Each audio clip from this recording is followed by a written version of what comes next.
hospice szempontjából azt, amit a Magdi az előbb említett, az csak és ezért köszönetet is szeretnék mondani, hogy a fejekben a hospice az tényleg egyenlő a halállal.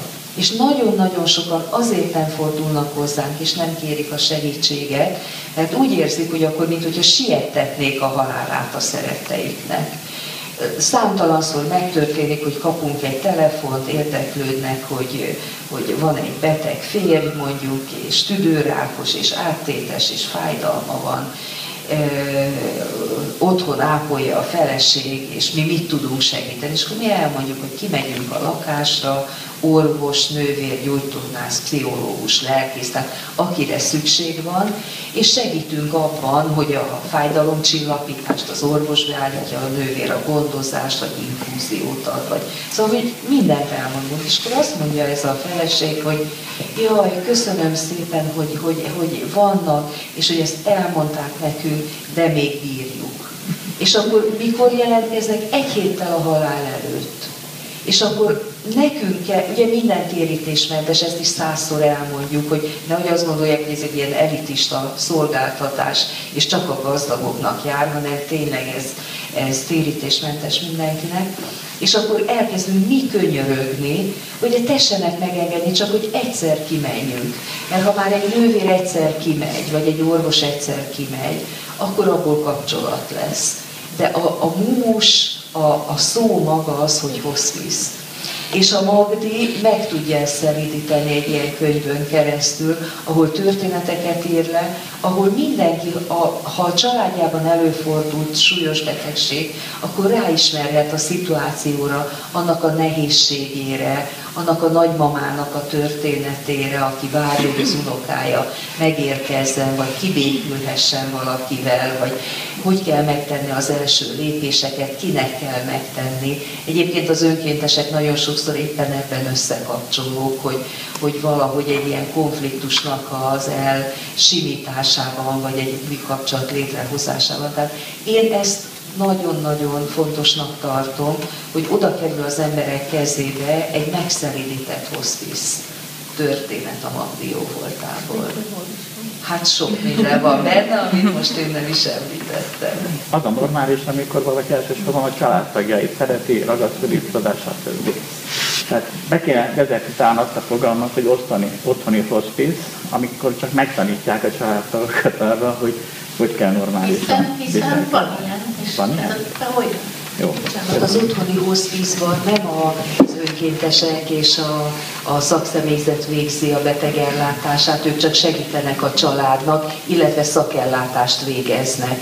Tehát mi csak arra tudjuk buzdítani a családtagokat, akik betelefonálnak hozzánk, hogy lehetőség szerint ne akarják kórházba behozni, hanem maradjanak otthon, és mi megyünk ki és segítünk.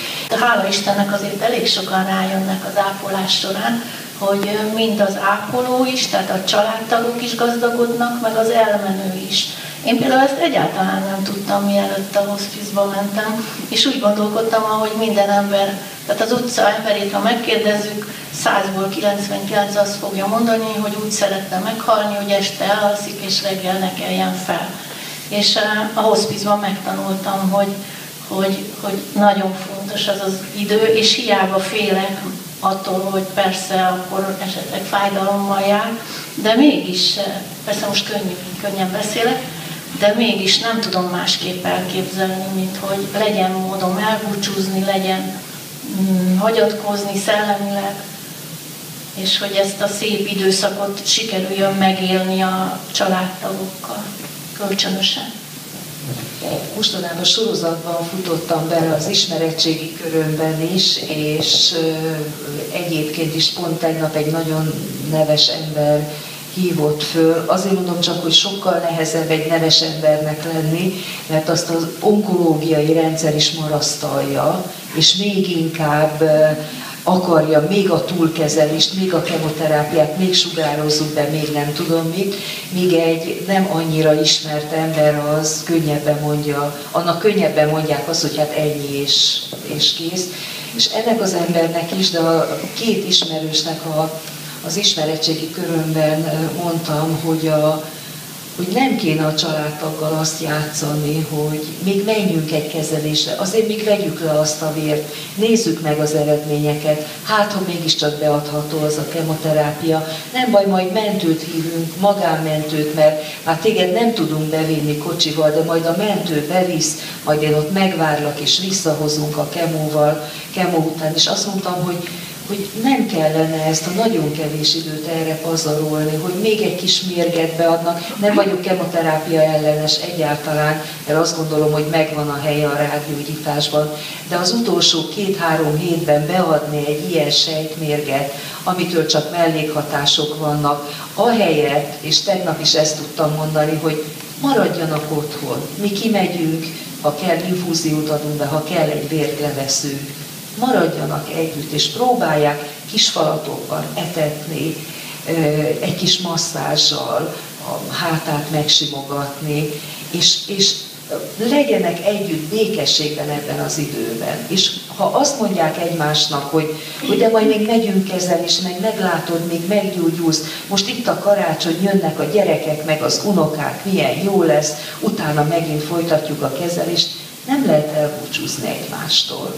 Nem lehet megköszönni egymásnak azt a sok szépet, ami volt. Nem lehet konfliktusokat elsimítani, hanem úgy hal meg valaki, hogy még tegnap még abban volt, hogy jó, most jó, a hospice segít, mert nekem a Muszbek Kati az ismerősöm, vagy valaki ajánlotta, vagy nem tudom, ez nagyon sokszor elhangzik, hogy én azért vagyok a hospice-ban, mert, és nem azt élik meg, hogy ezek azok az utolsó napok, amikor nagyon-nagyon sokat lehet egymásnak adni. Annak is, aki elmegy, de annak is, aki itt marad. Igen, de honnan tudom, hogy azok az utolsó napok? Hát ösztönösen még remélem, hogy van 1-2 év, tehát elkezdek búcsúzkodni, és akkor még 1 évig búcsúzkodunk. Vagy 10-ig, vagy nem tudom. Azért ez nem így van. Na ez az. Tehát azért mondjuk szakemberek vannak a rendszerben, mert a laikusok azok tényleg bármeddig hihetik. De azért én nem hiszem, hogy a falusi nagymama, aki már olyan gyenge volt, hogy napról napra kevesebb lett a tevékenysége, többet aludt, nem tudott az ágyból kikelni, hogy ez a falusi nagymama 78 évesen azt hitte, hogy a jövő évben be fogja vetni még a krumplit. Ő tudta, hogy nem, vége. Csak mi teszünk úgy, minthogyha örökké élnénk, és hogy erről nem akarunk tudomást venni. Mi szakemberek se tudjuk megmondani azt, hogy mondjuk hány hét van hátra, vagy hány hónap. De hogy a végén jár valaki, és ezt az időt kár arra fecsérelni, hogy ilyen autóba tesszük, meg még kapjon ezt, meg még kapjon azt, ahelyett, hogy otthon békében lehetnének. Ezt bármikor képviselem ezt a sokakkal szemben, ezt az álláspontot.